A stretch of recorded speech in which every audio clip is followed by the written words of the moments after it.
Good morning, everyone. I am Aaron Blumberg, Swiftland's Continuing Education Coordinator, and it is my pleasure to welcome you to Librarians Saving the World from Fake News. We have a wonderful learning opportunity ready for you today with Dr. Stephanie Rollins. Dr. Rollins is the Chief of Information Services at Muir S. Fairchild Research Information Center. She is also an adjunct digital reference professor for the University of Alabama. Stephanie serves on both regional and state library committees, and she has over 22 years of experience in academic and special libraries. She holds a bachelor's in English from Auburn University, a master's degree in library service, and a doctorate in public administration, both from the University of Alabama. Please welcome Dr. Rollins and enjoy her webinar this morning. Dr. Rollins. Good morning, everyone. I'm excited today to talk to you about fake news. I don't think you can turn on the news and not see something about fake news or articles or new books coming out or webinars or different things. It's just a really hot topic. And the reason I think it's such a hot topic today is because of social media. We've always had some issues with fake news, right? However, because of the recent election and because of the rise of social media, it's so easy to spread news that isn't actually 100% true. So we're going to talk today a little bit about fake news and how we can help our patrons protect their reputations, because fake news speaks to your own personal credibility, to your credibility when you're doing research, when you're contributing to the world. And so today I want to talk about fake news, how we can help save our patrons from themselves, and also, I'm guilty as well, and we'll get into that a little bit about the statistics and about spreading fake news. I think everybody's been guilty of a little bit of that, not on purpose. But it's just it's so easy to spread news today and to talk to people and to communicate. And sometimes the news gets spread and it's actually fake. So today what I've got for you is a lot of information. There's a ton of information out there. It's trying to figure out what's the best things to tell you, and there's a lot of text on my slides, but you will get a copy. So I don't want you to have to take a lot of notes, and so that's why there is a lot of text. But please listen, pay attention to the slides so you don't have to take a lot of notes. And that's sometimes the best way to learn. And then you've got a copy of this presentation later so you can come back to it. You actually have the notes in the slides a little bit so you can just listen and contribute, because I want to hear from you as well, because I think this is such a hot topic that people need to contribute. And I've also got an activity later on. All of this you can share with your patrons, with your family, whatever you need to do. Hopefully this is going to be something that will help you, again, save your patrons from yourself, or maybe even save yourself from yourself, like hopefully I can do as well. So this has been a great learning experience for me, and hopefully what I'm going to share is going to be useful and timely, and we'll get started. So the first thing I want to talk about is what we're going to cover today. And we're going to talk about, well, what is fake news? Because Donald Trump talks about fake news, but is that actually what we mean by fake news? And you'll see it's just a little bit different. We'll look at some examples of fake news. We'll talk about, well, why do we care about fake news? And of course, I kind of set that up already. But why should we focus on it? And why is it our role as librarians to save our patrons and ourselves from this fake news? I've got three or four different strategies, so maybe one of them will speak to you more than the other, depending on what kind of patrons you work with. I've got an activity, and this is an activity that you can use on your mobile phone. You can use on your computer. It's great for programming with, just to get the conversation started. We'll talk about, well, what makes a reputable news site? What are some places I can go to check news where I might, have a shot of getting correct news? Again, you're still going to have to evaluate. We'll talk more about that. Some sites for fact checking. You've got this fact that sounds strange. How do you check it? And then at the end, some helpful sites for training and some helpful resources. And again, this is limited. There's so much out there, so much more you could find. But I just want to give you some things to kind of get started on the fake news, on what you can share with your patrons, with hopefully without overwhelming you, although there is quite a bit here. Okay, so first of all, what I want to know, and you can type in the chat box, what do you consider fake news? And I'm going to go to the next slide. But just if you have a second, if you type in the chat box, what do you consider fake news?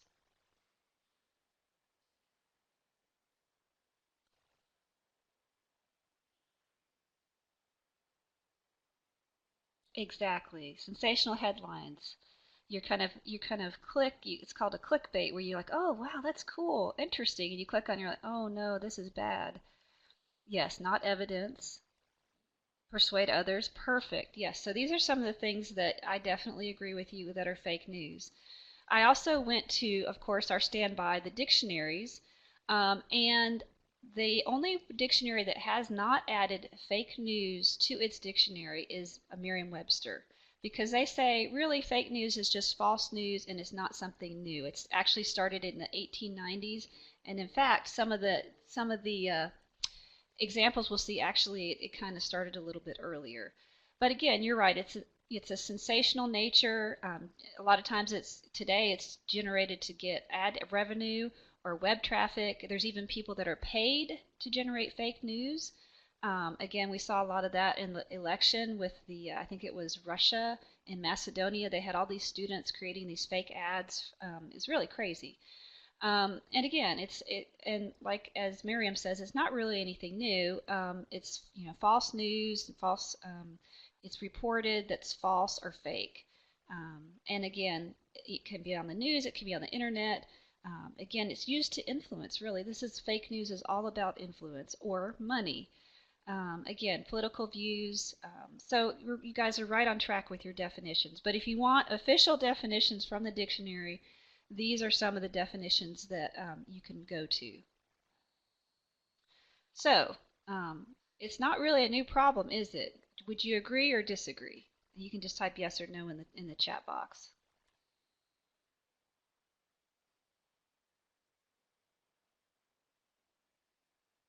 Exactly. So not really new, although it has been kind of a hot topic recently, definitely. So some of the examples, and you can Google this. Wikipedia has, of course, people are kind of on the fence about Wikipedia, but they do have some examples. There's some articles out there that have examples of, what's happened in history that kind of speaks to this topic of fake or false news. One of the earliest is has to do with Octavian and Mark Antony. Yeah, the Kardashians had nothing on them, on Octavian, because he ran this campaign of misinformation against Mark Antony, portraying him as a drunk, a womanizer, a puppet of the Queen Cleopatra, and he published a document that was supposed to be Mark Antony's will, which claimed that upon his death he wanted to be entombed in the mausoleum. And although this was false and the document may have been forged, it really set the stage and it invoked outrage for the Roman people. And then also, Mark Antony ultimately killed himself after he was defeated in the Battle of Actium, because he heard false rumors that Cleopatra had also killed herself. So that's kind of a different, again, low tech, not high technology. But again, so fake news is definitely not new. There's also the donation of Constantine. I'm not going to go through all these. I just want to give you guys probably get the idea. I just want to give you a couple examples where this is between the church and the European ruling class. And basically, they created this fake document, and it's known as the Donation of the Constantine. And what it says is that Emperor Constantine transferred land and political control to Pope Sylvester. And this went on for several centuries, and people believed it. So, anyways, it's just kind of interesting how things happen like that. Um, One of the kind of moving on in history, a bag of scalps. This is where Benjamin Franklin created a fake issue of a Boston newspaper. And what this does, have you guys heard of the bag of scalps? Um, and what he did is it said that American forces had discovered bags of money and goods that appeared to be bound for the king, but included among them scalps of soldiers and civilians. And according to this, the letter addressed to the king asking him to accept the scalps as a token of friendship and loyalty. Franklin sent this newspaper to his friends, who of course forwarded it to their friends, and soon enough the story had been republished in other colonial newspapers. Kind of sounds like an early version of what happened with Facebook, right? Now, not necessarily fake news, but more along the lines of propaganda, which is a related topic, is of course during World War II with the Nazis. They had their own media division. They were able to, send out propaganda to mass media. They tightly regulated the culture of mass media, and they were able to send out tons of propaganda to their people. And then finally, probably one of the most famous, interesting mass media, television examples in history is The War of the Worlds, which was a radio drama, which is directed and narrated by Orson Welles. And it was an adaptation of H.G. Wells' novel The War of the Worlds. And it presented this series of simulated news bulletins. If you haven't ever listened to it, it's very, very interesting. Kind of like Before the Twilight Zone, if you even know what that is, was really big. So it was, although it had a clear introduction that was a drama, it still caused mass panic. Although the reality of the panic is disputed, as the program had relatively few listeners, but it still produced this mass hysteria. Um, so fake news can kind of be found a little bit in this example. And then also the mass hysteria was kind of falsely recorded as well. So those are kind of some kind of examples, historical examples of fake news. And there's some terms to know to think when you think about fake news. Let's see. And there, if you don't know these terms, I'm just going to go through them very quickly. So clickbait. Who hasn't clicked on, something about diet or Alzheimer's? I've been guilty of this. And it's like, oh no, this is not correct. But basically what it does is that, and I'll give you kind of picture examples of each one of these so it really hits home.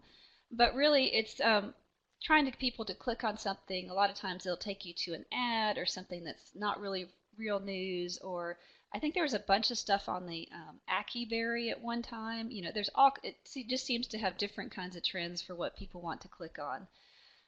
There's something called confirmation bias, and that's when you interpret new evidence of confirmation of what you already believe.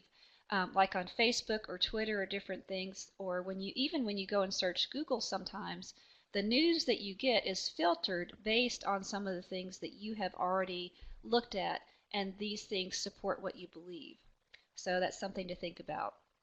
Disinformation, of course, false information that is intentionally spread to mislead. Again, propaganda, or it's something by a government organization, not necessarily in the U.S., but it's trying to rival. It's sent to a rival power, or it's sent to the media. A hoax. We've seen tons of hoaxes, either in email. That's kind of how they started. Here's $500 if you just send me 100. I can get it to you. Those, I still get those in my email. It's simply made up information, but it's also moved to news media. It's completely false. Then you've got misinformation, which is false or inaccurate information that's spread, sometimes unintentionally, but sometimes definitely intentionally, especially in things like the previous election. There's something called post-truth. And what this means is this is relating to circumstances where facts are less influential in shaping public opinion, but it's more of a appeal to emotion and personal relief. So it's something that might make you angry. So it's kind of partially true, but the way that it's presented makes you angry or sad. So it's just kind of a different way of presenting information. Satire we're familiar with. Satire uses humor, irony, exaggeration, basically to expose people's stupidity, or maybe even their vices. Again, there's a lot of satire about the Kardashians and different people. Sometimes, when we're looking at the election, there was a lot of satire. And like I said, usually sometimes it's in the context of politics. And then there's a new term I kind of came across, and maybe you guys have already heard this one. I've heard it recently, where it's a filter bubble, and this is kind of related to confirmation bias, but it's when you go online, and again, you're presenting with those news and articles, different things like that. And again, it reinforces what you already think and believe, and it kind of can isolate you because things are so filtered. You kind of have this little bubble, and you don't necessarily get information. Okay, so here's some examples of fake news. So who wouldn't want to be a supermodel? And you could be a supermodel if you just click here. So here's again an example of clickbait. Again, it's done to gain more website visitors, increase advertising, again, sensational headlines. And again, you click through and you get something you didn't expect. Sometimes you can even get a virus, so you need to be careful. Okay, propaganda. Again, these are stories that are created to deliberately mislead audience. And again, they promote a biased point of view and a particular political, that's probably the most recent examples, but also it can be any topic, abortion, any of those things that we feel strongly about. So this one is, breaking news, Obama and Hillary promising amnesty to any illegal that votes Democrat. First of all, the grammar on that would definitely be something I would check. That would be my first alert. However, people read it quickly, they don't see it, that kind of thing. Okay, satire parody. And again, I blacked most of this out because it used a lot of, and again, you can tell if it's satire or parody sometimes by the title. Did Kylie Jenner get a boob job? Okay, so obviously, this is satire making fun. Some examples can be The Onion, Waterford Whispers, The Daily Mash, different things like that. And they're definitely satire. Sloppy journalism. Again, sometimes journalists publish a story with unreliable information without checking all the facts. I can think of two instances recently. For instance, and of course you should never, well, I know TMZ is in the business of trying to get the news out the fastest they can, but when Tom Petty was dying, they came back and forth like two or three times and said he was dead. No, he wasn't dead. Yes, he's dead. And CBS actually published it and cited TMZ News. So again, kind of sloppy journalism. And again, here's an example of the Urban Outfitters said you had to have a voter registration card, which I don't think we've had in like 20 or 30 years. Anyways, this is not required by any state in the U.S. Also, misleading headings. Sometimes, again, this can be related to kind of the clickbait. So again, it's not completely false, but it's kind of distorted or misleading headlines. So for instance, like Gardasil can, cause your kids to have cancer. I think you've probably seen that viral story going around. Again, checking facts. Again, biased or slanted news. So again, this is kind of news that's confirming your own beliefs, news that comes up in your feed. It's kind of related to that filter bubble that we were talking about. So again, feds intervene with election. It's not over yet. Please pray. Clinton could still be the president over Trump's. Here's how the feds are getting involved. So again, definitely pro-Trump, and this may have come up in somebody's news feed. Okay, John, and I did see your post in the chat, so thank you. I was getting to it. So Pizzagate is probably one of the biggest, most recent examples of what in the world happened with the news. And have you guys heard about Pizzagate?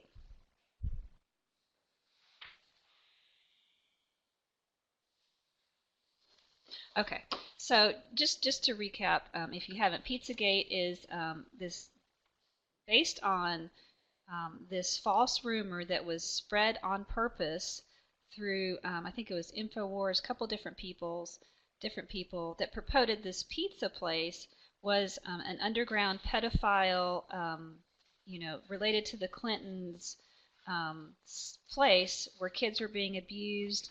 And so this guy, I think it was from North Carolina, yes, Edgar Welch, um, got a gun and drove there, and he didn't hurt anybody, but it could have gone really, really bad. And he went and he checked, and there was nothing there, of course. But this was spread through social media, and I've got something later I want to show you that's kind of a fact checker that shows you kind of the evolution of how it spread, and then the fact that nobody really checked this, and it was passed on social media, and it was crazy, it was awful. So it kind of shows you the power of social media and how it can be dangerous, and how we really need to check our facts and make sure that we educate our patrons so that they can check facts. Just kind of a really scary incident. He shot up the restaurant, but didn't hurt anybody. Of course, traumatized people. You don't really get over somebody shooting up your restaurant. And the business end of it too was awful. They were just basically receiving harassing phone calls and death threats. And so, I mean, can you imagine? Just horrible. Exactly. It seems that people are really ready to believe the awful news about, and again, it may reinforce whoever has strong feelings about Clinton, that this is possible. Or, same thing could happen with Trump if he had some, sort of place that he went. So it's just you just have to be really careful with the news and what you spread. Okay, just if you have a second, um, if there's anything, there's just a couple of examples. There's so many out there. Do you have any personal experiences with fake news stories that I didn't highlight, or if there's something you can think of that you could share with the group that would be helpful?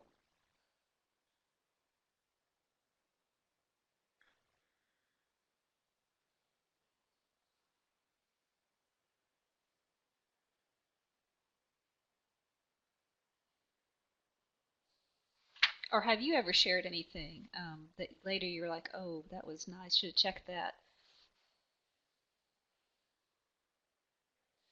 Or on the other hand, have you gotten a little bit more cynical about things you see come through your social feed and your news feed and different things like that? Yes, definitely. During the election, I also received fake news. I'm like, this doesn't seem right. Yeah, I'm definitely more skeptical too. And I think we have to protect ourselves and, our children, our patrons. We have to educate people.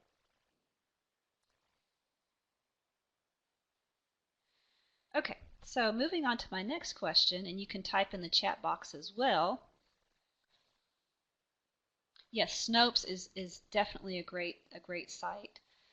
And I think if you can stop the spread of fake news, if you don't share it, if we as librarians can evaluate and not do it on a personal, with our personal time as well, that's only going to help.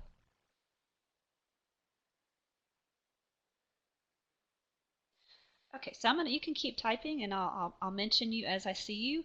However, I want to move on to the next question. We only have an hour together. How do you feel you as a librarian are especially equipped to be one of the people on the front lines fighting fake news? And I may have set this up a little bit already, but I want to just walk through this with you because we are so awesome in this role. We're kind of like superheroes. I feel like we can be a voice and we can educate our users to do so much better with the news that they get. So, how do you feel that you're equipped to be a superhero in this fake news situation that we have going on?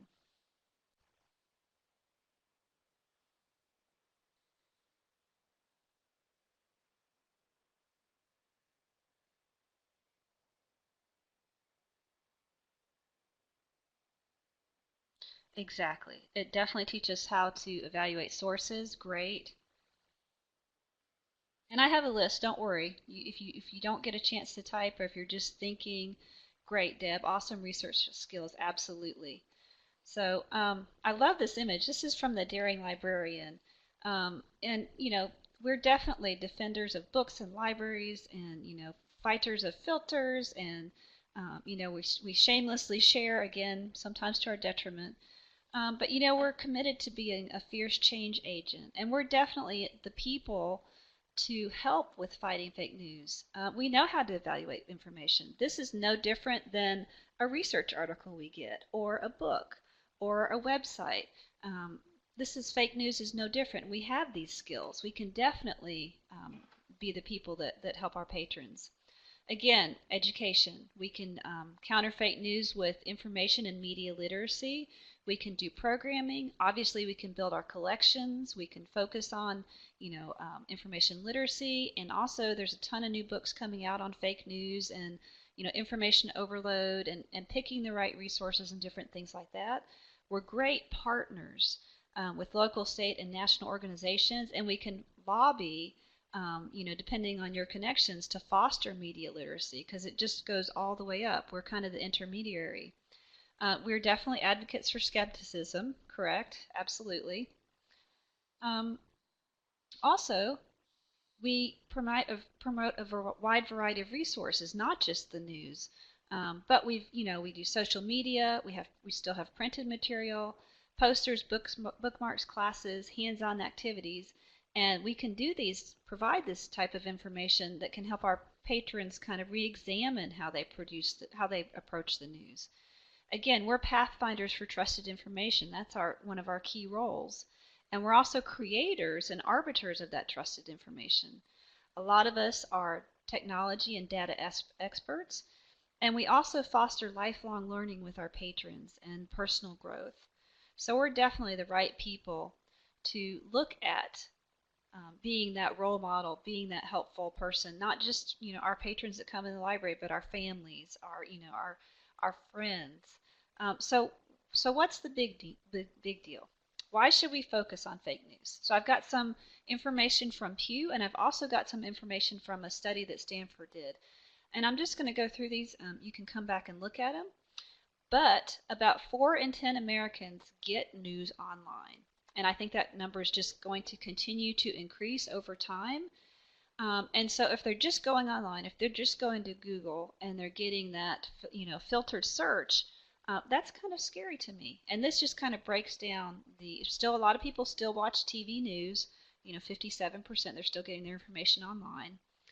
Radio and then print newspapers. Print newspapers are very sad. I mean, in our state, we only have one like 3 days a week.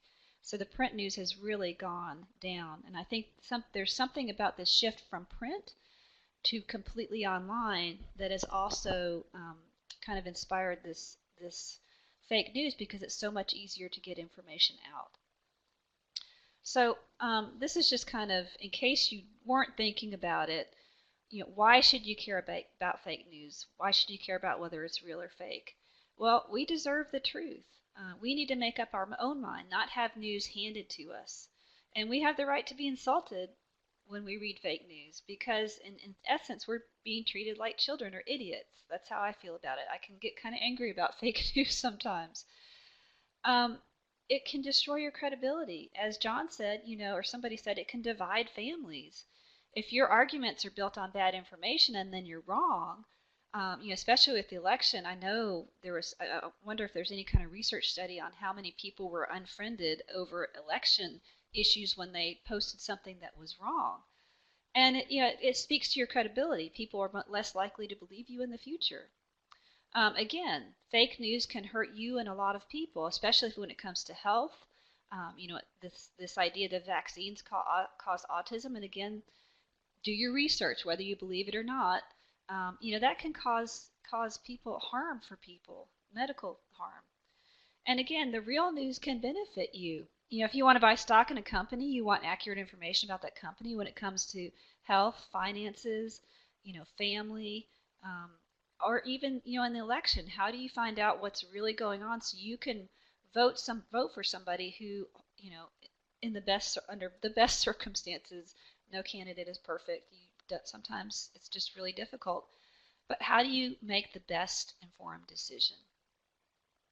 Exactly. Sometimes it's hard to find the truth because there is so much false information. Again, this speaks to, again, that idea of social media being, it's so quick, it's so fast. Again, it's not new, but it's so easy to spread these alternative facts, and it's at alarming speeds. You've seen people post YouTube videos, and they have like 300 million hits in like a day. Again, the consequences of these are far-reaching. Again, things on Facebook. And again, ads are often disguised as news stories, and people have a hard time determining between an actual ad and a news story. Again, we have that filter bubble we need to be aware of, that when we go in and log into these sites, Twitter, Facebook, Instagram, whatever it might be, we've already made the choice by the searches we've done in the past. And Facebook and Twitter and those companies are promising to do something about fake news. I'd be interested to see what they're going to do. I'd like to do some research on that and to see if it actually works. So again, why focus on fake news? This is a recent study done by Pew, and the majority says that fake news has left Americans confused about basic facts.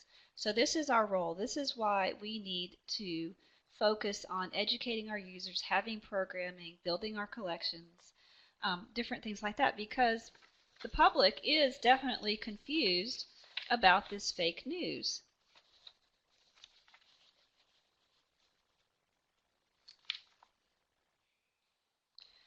However, they feel like they can definitely recognize fake news, which I'm not so sure. I think they may be overconfident. So they feel very confident, 39%, that their ability to recognize fake news. However, some of our more savvy users feel like they see made-up political news online, and 51% say that they see definitely false news online. So at least there is an awareness out there that there is fake news going on. But my concern is, do people know how to determine if it's fake news or not? And about 1 in 4 report sharing fabricated news, whether aware at the time or not. So that's about 25% of people out there. So again, there is definitely this need for us to educate. And who is responsible, for spreading the fake news? Who should share responsibility for stopping it? And this again, this is a survey, and it's there's some different statistics here, but basically, we feel, the public, the people who responded to the survey, felt like they have a great deal of responsibility when sharing news, that it's on us. And also government, politicians, and elected officials, and then social networking sites and search engines. And I would say, not that we're government political people, but we're up there in the middle with kind of the representatives. We're the pathfinders for information, that we're also definitely responsible for helping. In a former life, I've been a librarian for 22 years. I was the information literacy coordinator, and did assessment and different things like that. And this next study, I would definitely agree with. The whole study's online if you want to read it. They've got actually the activities they use to test. It's really kind of neat. It would be great for programming. But what they did is they tested middle schoolers and high schoolers, and they got about almost 8,000 responses. And what they found, and actually they were shocked, they could not evaluation even as a basic level as distinguishing ads from articles. And they say that a lot of times the kids online are fooled by online information, and they don't always recognize political bias of social messages. And my point about bringing up my former job as literary instruction coordinators, 17, 18-year-old students, I saw this all the time. There was a real failure to evaluate information. And so again, I think we need to teach to this, because the next generation that's coming up, they're definitely not ready to be able to evaluate this news that's coming at them so quickly. So what do? I've got 3 different strategies. There's a bunch of acronyms out there. There's a ton of different ways you could try to teach this or evaluate it yourself. Here's 3 that I really like. This is from the International Federation of Library Associations and Institutions, IFLA. And this is a really great graphic about how to spot fake news. And this is really no different. These next 3 methods I'm going to go over with you are not really different than anything we usually do with evaluating resources before. But again, consider the source. Go away from the site, open a different window, look up the author, investigate the actual website, look at the contact information and the About Us information. Do a little bit of research behind the source. Again, headlines can be outrageous in an effort to get clicks. What's the real story? Can you find other stories about this topic? Of course, we're very much into supporting sources. If they have links at the bottom, Wikipedia is not necessarily trusted, but a lot of times the links at the bottom will actually give you real information. Again, do the links that they mention, do the studies they mention, again, open that separate web window, do they actually correspond to something real? Of course, we've always known, look at the author. What is the author's credentials? And then check the date. Is this a rehashing of an old story? Or is it a joke? Again, you can ask the experts like the librarians or a fact-checking site. And also, check your biases at the door, I like to say. You may feel strongly about a political candidate or a disease or something like that, but what are the facts outside of what you personally believe? So this is called How to Spot Fake News. So that's just one strategy you can look at. Another strategy I think would be great for younger kids. This is from, oh, I don't think I have it down here. So this link here is actually a link you can go in where you don't have to create an account and you can grab their information. They have lesson plans. I just thought this was a really great site for kids, for maybe up to high school, but it's called Escape Fake News. I mean, for programming, different things like that, it would really grab your attention. Some of the same kind of ways to evaluate, evidence. Do the facts hold up? Do you have names, numbers, places, and documents? Source, again, who made this? Can I trust them? Who are the authors, the publishers, who paid for the article?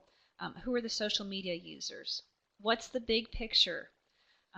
Is it respond to current events or trends, political goals, financial pressures? And who is the intended audience? Again, is it appealing to a group of specific people? What are the choices of images? Do the images try to provoke emotion? Well, how is the site or the article presented? What kind of language did they use? What kind of content? And I would also, make a note of grammar. What does the grammar look like? Again, why was this made? What's the mission of the publisher? What kind of language or images do they use? Is it an ad to make money? Is there like a stated or unstated agenda? Or does it ask you to, hey, go do something about this? And then the execution. Again, how is this presented? And I said earlier, grammar. What's the tone? Is it an impartial tone? Is it an angry tone? Again, what kind of images do they use? Are the images actually specific to that article, or are they pulled from somewhere else and have nothing to do with the article? And I'll talk to you about a couple tools where you can check that. And then the placement and layout. And then what I'm used to, not so pretty, not so much as much fun, is right, John, on Facebook it is difficult to consider the source, but if you do have somebody that's posting something, or you can go to different fact-checking sites, open a different window with the information you have. I think there's ways that you can look, and if you can't find anything, then that definitely brings a question to what the person posted. Exactly. People don't want to take the time to respond. I get it. I get it. Yeah, definitely. That's a problem. But we have to educate our users on why it's important, as much as we can as well. This is what I'm used to, and maybe college librarians have seen this before, which is the CRAP test worksheet. It's like it sounds. Again, some of the same issues, the currency. What this does is a worksheet, and you can rank each category from 1 to 10. And at the bottom, I'll show you, it kind of gives you a score. And what I did at Sanford when I worked there is I actually made this into a calculator that was online and that would actually automatically add it up for you. Again, it's subjective. All the evaluation you do is going to be subjective. But if you have the most facts possible, you can definitely have a better shot at determining what's fake and what's real.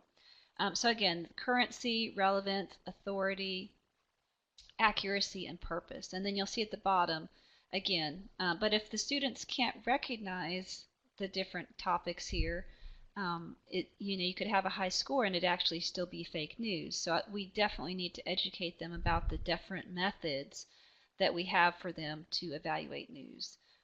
Sometimes answering these questions are things they never even thought about. So again, it just helps educate them. It's just another method that might be helpful. Okay. One final thing, this is something that kind of went viral a while ago. Melissa Zidmar, she actually published, I don't know, it was like a ton of fake news sites that she considered fake, and the actual link to the sites she felt like were there's different things, different categories that she talks about. However, some of the things that she talks about is, avoid sites that end in LO or com.co. They're often fake versions, so if you get a URL, that's one thing you can look at. Also, again, if real news sites, what we consider real reputable news sites, are not reporting on the story, again, it could be a bias, or it could be that the news is not correct yet, and that could be the case of with when Tom Petty died, CBS republished the story, but then they pulled it. Again, nothing in Washington Post, nothing on some of the kind of what you would think of as New York Times. Again, no news site is perfect, I'll say that, but none of those sites had anything about him being have passed away.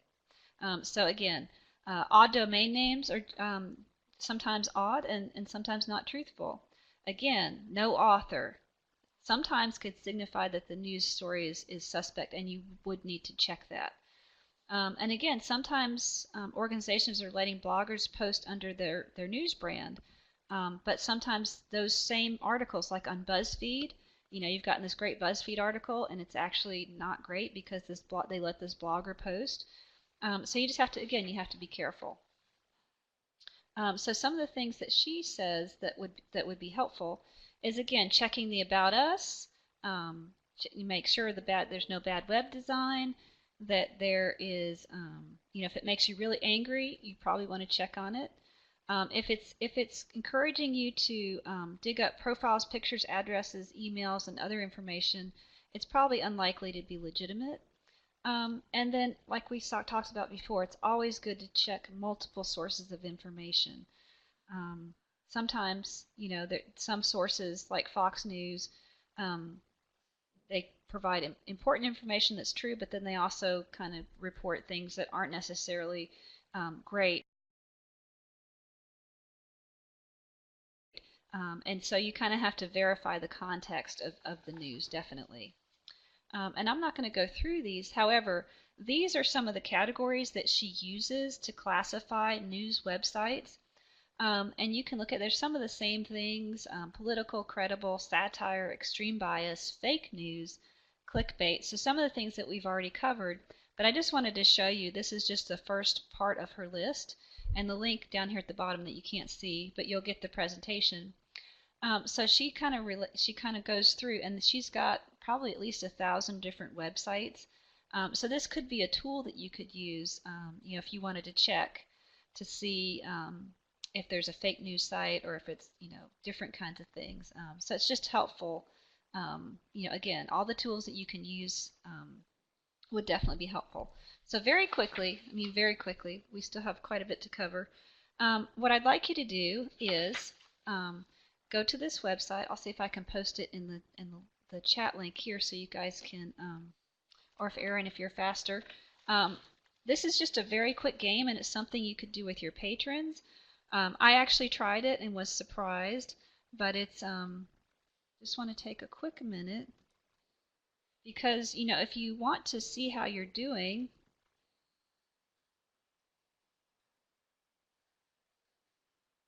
Oh, thank you, Erin. You're much faster than me. So just take a quick minute and just do one round, and that should be like maybe 2 or 3 stories. So I'll just give you, say, about 3 minutes, and then we'll move on.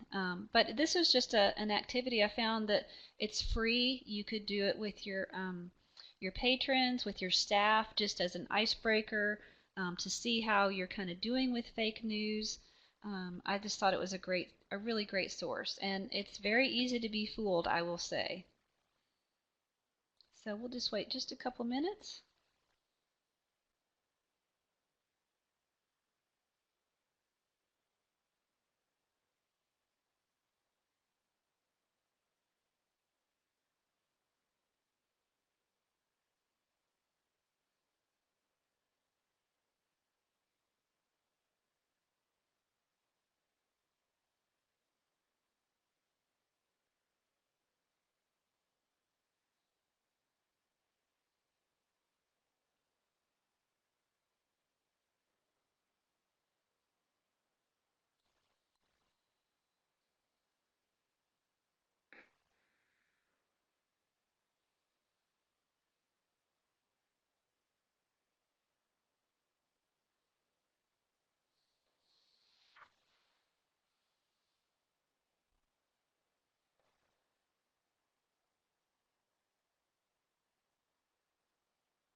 Cool, Lisa. Yeah, I got 80%. I thought I would get 100%, so I was kind of disappointed in myself, but it's just interesting. And again, I didn't open another window or anything to see like, okay, let me look up this publisher, let me look up this journal. What is it, you know? So that if you had more time, you definitely would probably do 100%. So again, it's as a librarian, sometimes I think at least I think you get kind of like, oh, I know fake news, but just kind of testing it, you're like, oh yeah, I need to do better too. That's how I feel about myself. Exactly. Yep. So again, if you looked up maybe the name of the, at least if you looked up the name of the journal, you would have probably, if you had more time, you probably would have gotten 100%. Um, Tracy, I couldn't get the site to come up on my military computer, so I don't know if it's blocked by some firewalls, but you can do it on your phone later if you want to. Again, yeah, there's a couple of different rounds. I just wanted you to do one round to kind of get the flavor of it. So let's move on. I want to give you some good fact-checking sites. Um, so these are places you can go to check facts. Besides all the other strategies we talked about kind of doing your own research, opening a new window, that type of thing. And I'm going to just kind of give you, I can't go live with these because basically Adobe just kind of dies on me. But I did want to talk to you about a couple sites, and I'll give you kind of a screen preview of them, and you can come back and look at it. So the first one I want to talk to you about is called All Sides. And what it does that's really neat is it kind of gives you three different versions of a news story. It labels them where they fit on the political spectrum from left to center to right, which is kind of neat. There's one called Fact Check.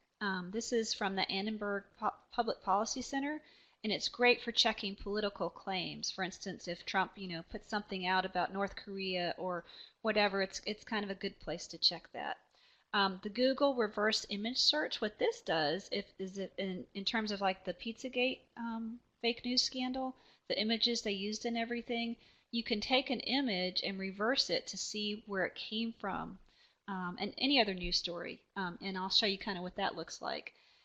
So you can see if the article actually it goes with the image, which can be again a way to mislead people if it's not the correct image. Hoax Slayer focuses mostly on email issues, but it can also identify scams and spam. Hoaxy, this one's really cool, and I'll try to go through it quickly, but it actually visualizes the spread of claims, and I did it for Pizzagate, and you guys can kind of see how that works. And you can kind of explore how claims spread across social media and if it was fact checked or not. Of course, LinkedIn, this speaks to kind of looking at the author.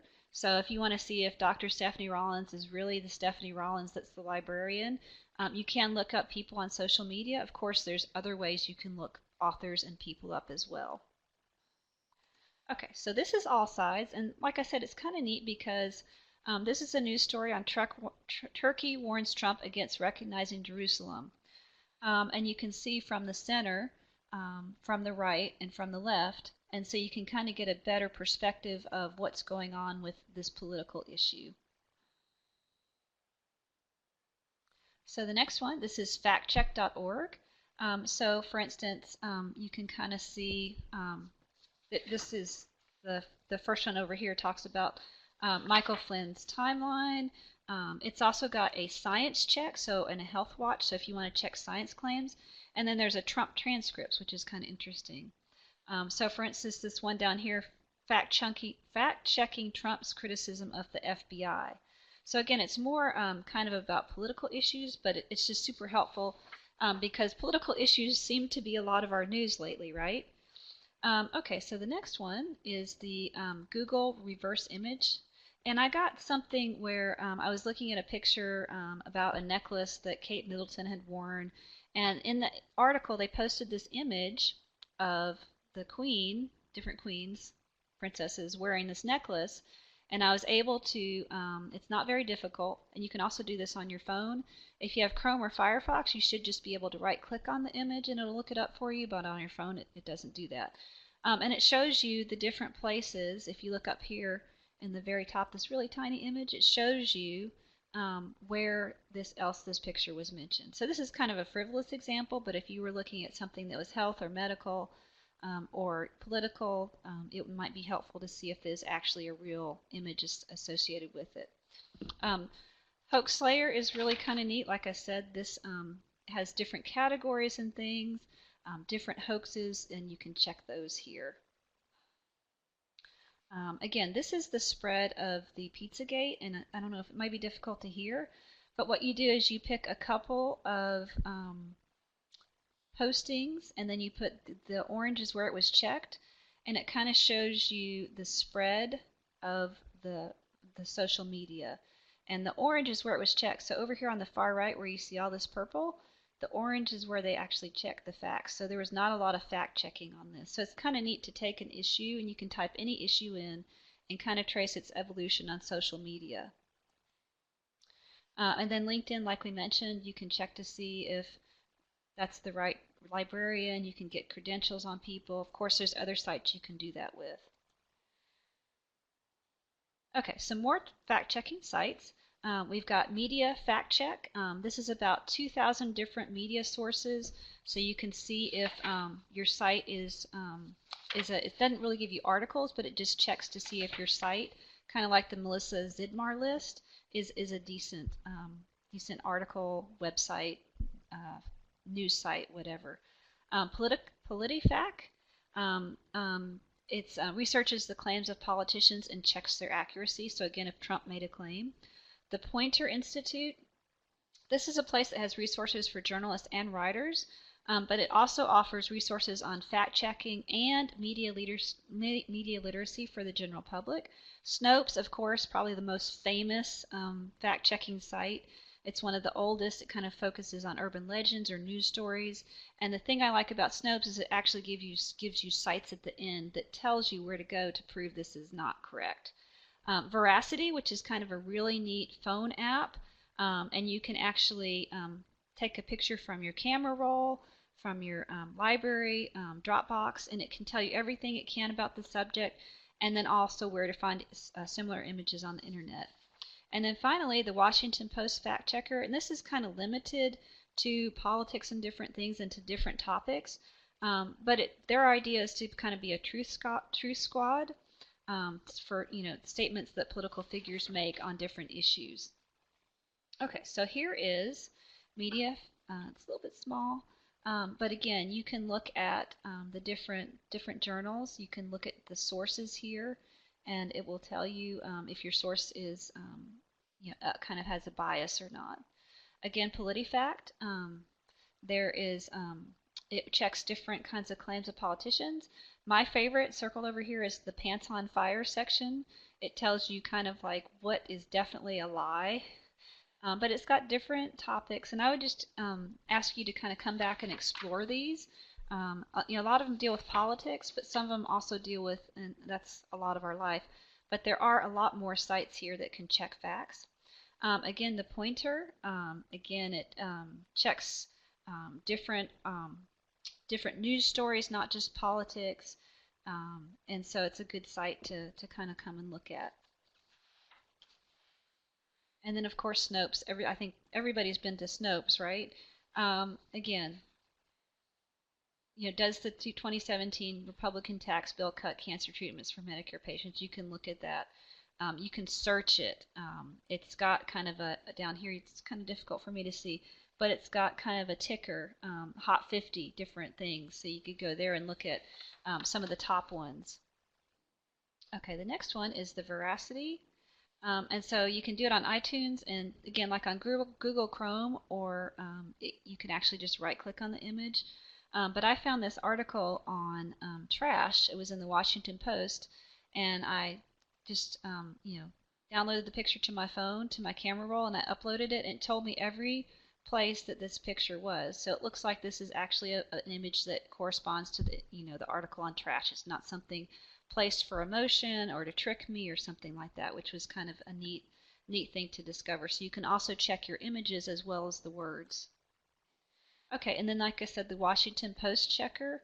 Again, it has a lot to do with facts that politicians say, but it may be helpful to you, and these are the most read over here.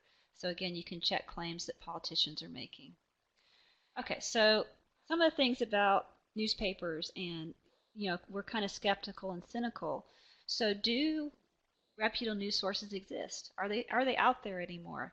And there's some questions to consider that I think speak to the credibility of online newspapers, print newspapers, whatever it may be.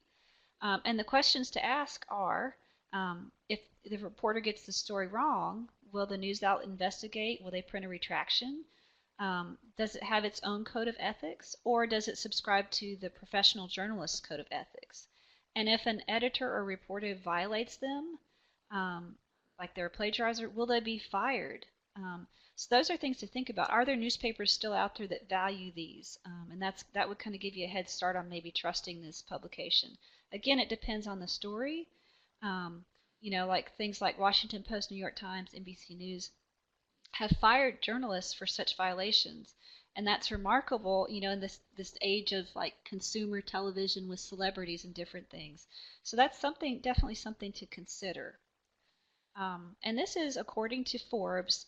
This is a Forbes author. Again, take it for what it's worth. And this article goes through why he feels that these are the top 10 places that you can trust for news.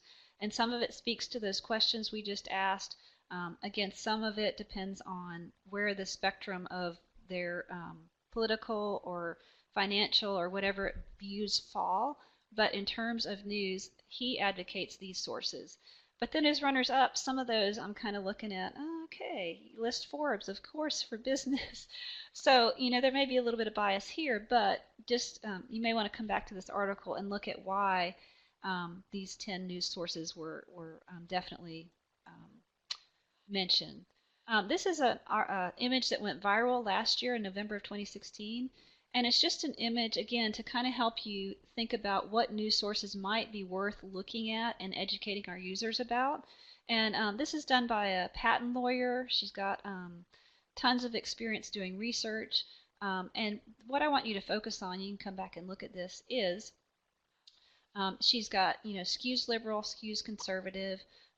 This area in the middle here, it's got minimal bias, and it's can be hopefully, again, helpful kind of in this green box in this circle. So you may want to come back and look at those.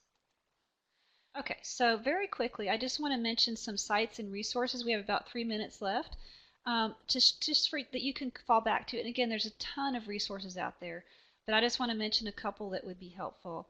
This first one is called Common Sense Media. I couldn't get it to open on my computer at work, so you may have trouble. You may have to use your phone or your home computer. But this is they have a comprehensive digital citizen curriculum, ready-made lesson plans, videos, webinars, and it also falls into Common Core if you have any teachers or anything that have to do that. But it's also got everything prepared if you wanted to do some programming. There is, again, another place is called the Digital Resource Center. It's the Stony Brook Center for News Literacy. They also have a news literacy program. Again, it's got a complete course pack that you can download. The Escape News, I kind of gave you their strategy for trying to figure out fake news, and they've got a complete program with handouts and exercises. There is also on ALA, there's a library resource roundup. It's got articles and books and different webinars. So let me show you those real quick. So this is the Common Sense Media, and they do more than just the news literacy program. They also talk about things for kids, things with media. This is the Digital Resource Center. Again, you can download an entire course pack to teach a course or a program on digital literacy. This is the Escape News, Junk News website. Again, you can see over here, it's a little bit difficult to see, but they've got all these PDFs that you can download, and the link I gave you earlier will let you in without having to create an account, this link up here at the top. This is some things that ALA has put out. Again, they've got articles, they've got books, different things. A couple more sites I want to show you, and then we'll be out of time. There is actually a LibGuide website that lists hundreds of fake news LibGuides. There's also an online course through Coursera. It's $49, but if you want to audit it, it's completely free, and it starts December 11th. So next week, actually it started yesterday. So there's probably still time for you to sign up if you want to do it, but it's absolutely free. There's the news literacy Literacy Project, and they provide tools and resources to middle and high school students on media literacy. And then there's a free open source book, and it's even got more fact checking sites than I talked to you about, and it's a free book online. I'll show you those very quickly. So here's the LibGuide site. It's got tons of fake news sites, LibGuides that you could pull from. You could even make your own and add to it. Contact SpringShare if you have one. Again, here's the course that is free, again, if you want to audit it. And this is just kind of what talks about what the course does here. Again, this is the book that I was talking to you about, the Web Literacy for Student Fact Checkers, and you can read the whole thing online for free. So again, it may be a book that would be helpful for your students, for your patrons, that kind of thing. And so just in closing, how do we go from here? And I think, our strategies in the past that we've used before, we're cautiously optimistic about what's happening in the world, and we work with it. We are okay. This is no different than when Google came out and Google was going to take over the world, and librarians were not going to be able to be helpful anymore because the computers took over the world. Well, we just kind of had a cautious optimism with that because we knew that people would still need us to help evaluate information, and the case of fake news is no different. Again, use the strategies we talked about. Evaluate your information, check your facts. Personally, in your personal life, when you're working with patrons, we want to consider multiple sources again, and of course, be skeptical. It's a quality. It deflects spin, propaganda, PR, BS, press agents, publicity seekers, hearsay, unnamed sources. So be a skeptic, and again, verify as much as we can. Like they, I think it was Ronald Reagan says, trust but verify, and and we will be fine. Again, this is not new. I don't think there's cause for alarm. It speaks to what we do, and we can definitely help our patrons and educate our patrons and our families and our children about how to be, more focused on getting reliable information and checking our facts so we're not a victim of fake news. And so indeed we can be the people that save patrons from fake news. So I think we can be kind of, again, another type of superhero like we've always been, and help our patrons with fake news. Are there any questions? We're just a couple minutes over, but I can, answer any questions. And yes, John, definitely, librarians are needed more than ever. And I think in terms of job security and defining our role, this is something that we can definitely speak up about. Whenever people will ask about, well, what do you do?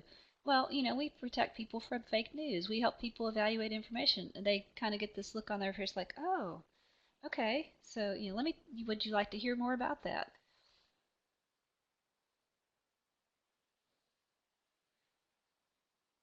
Are there any other questions? I know we went 2 minutes over. Hopefully you can get some things from the site. Like I said, there's a lot of text, but that way you didn't have to take a lot of notes and you could just listen and contribute. And if you have any questions, again, Erin's got my email. And yes, Moni, you will receive a recording, and I believe you'll also receive the PDF of the slides.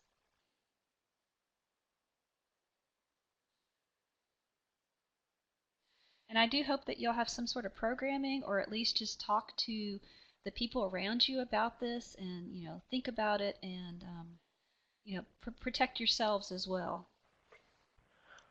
All right. Well, thank you, Dr. Rollins, for a most informative and wonderful webinar.